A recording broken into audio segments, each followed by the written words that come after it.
นตกลายเนาะอันนี้ก็คือเส้นทางอันนี้เส้นทางเสื่อมต่อระหว่างรีวิวเนาะรีวิวทางเนาะเพราะว่าเขาจะขี่รถคันนี้มาเนาะมาแต่ตัวเมืองสนามใส่แขนตะเปินเส้นทางมันขาดเนาะซึ่งปริมาณฝนตกลายเนาะตกแต่มือวันที่14 เดือน7เนาะเดือนกรกฎจนหอนมือวันที่นี่ก็ยังตกอยู่เนาะเส้นทางพี่เหนียวขนาดเนาะจนบ่มีรถผ่าน อันนี้เส้นทางนี่เมื่ออันนั้นไปอันนั้นจำปาสักอัตตปือเนาะขาดเนาะอันนี้คือหนามันอยู่มาแต่เซเปียเลิกว่าเบื่อน่ะเลิกแล้วเนาะเบื่อน่ะเนาะเบื้องพี่เลิกโอ้ไม่มีหอดป่าเป็นได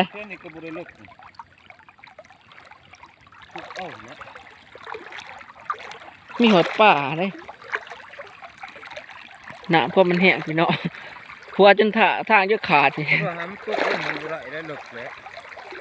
ปีนที่ลายขั้นได้ปีนเขาวะ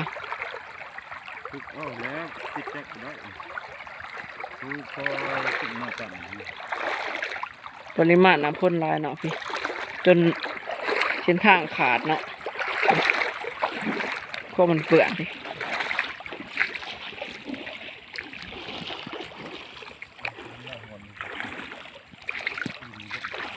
บ่อนี้น่าจะเลิกเดี๋ยวบ่อนี้คนยินเขาว่ามือวาดมือซื้อนั่นรถไทย2 คันบ่คนต้นเท่านั้นเลยบัดนี้รถจักรก็2 คันไปลงอันนี้ห้วยเนาะห้วยสนาบงหนาเพราะมันลายแห้งอันนี้คือกลางทางเด้อมีหอดป่าก็มันลายพี่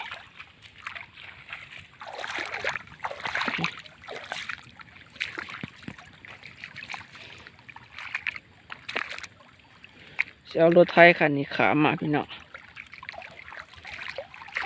สิลองยางเบิ่งเลิกเพียงกลางขาก็คือเส้นทางเขาไปในบ้านโพนสะอาดเมือง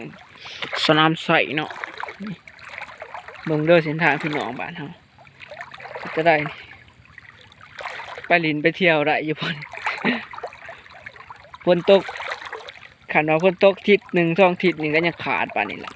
พี่เบิ่งเด้อเบิ่งเอาเด้อเส้นทางรถยางขามอันนี้ขี่รถจักรรถช่างบ่ได้หนามันหลายเนาะ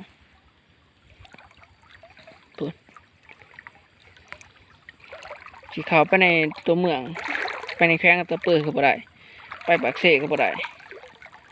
ขึ้นนครหลวงก็บ่ได้เพราะว่าทางขาดเนาะการนี้ก็คือเป็นการรีวิวเนาะรีวิวจุดที่ข้าพเจ้าได้ผ่านไปเนาะพบเห็นก็เลยรีวิวให้ทุกท่านได้เบิ่งได้ชมเนาะก็ฝากเบิ่ง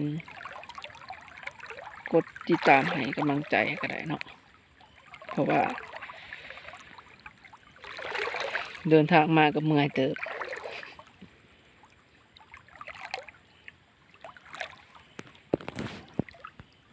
ว่ามันสิบ่หมื่นบ่อันนี้รถนี่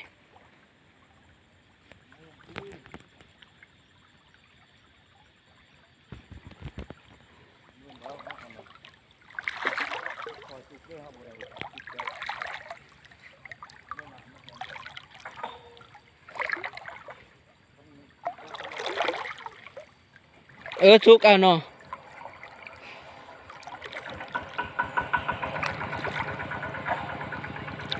ทางเลิกเติบเลยพี่อันนี้ว่าเขากันเนาะพี่คอไปโดดเนาะพี่จะเลิกเติบพี่จนเพียงว่าเขาแหละน้ำไล่ความเหี่ยงเติบนี่เนาะมัน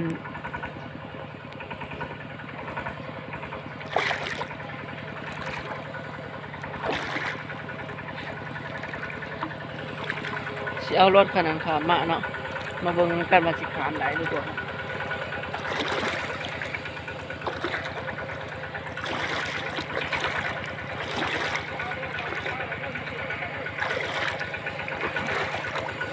เฮ้ยแกเสือก่อน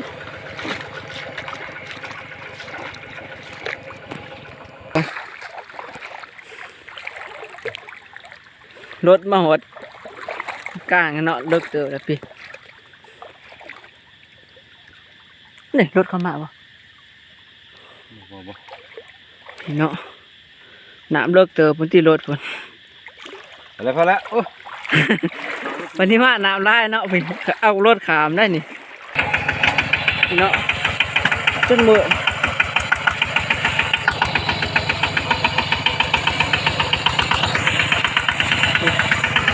ถ้ามันขาดเนาะสมาชิกเข้าคนสวย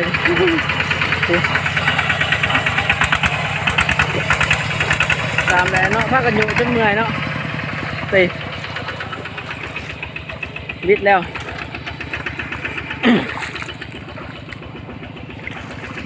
เสร็จจนมืดคำเนาะบริงามอาบน้ำเรียบร้อย เกี่ยมมึกกาปะหน่อยวิดแล้ว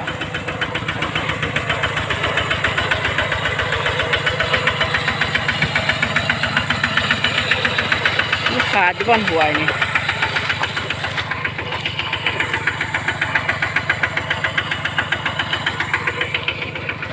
อันนี้คือทางเมื่อบาทโพธิ์สะอาดครับมืดแล้วเนาะตอนนี้กับ7 โมงกว่าๆ